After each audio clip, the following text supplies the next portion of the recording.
Anашım bizde ola bütünem dünülmüş.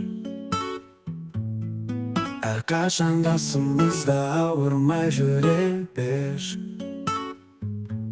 Ötkünçü ömürdün sınağına moyunmastan Kövdеңді tut көтеріп жүре берші. Шоқ шашып күнде бұл күлімдеші. Күлімдеп күннің жанын балам деші.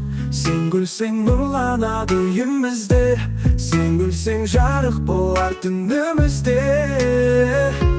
Анашым әлі-ақ сізді Меккеге алып барам, жәннаттық болуына себеп болам. Мен сізді Меккеге апармасам, несіне болып жүрмін сенің балам.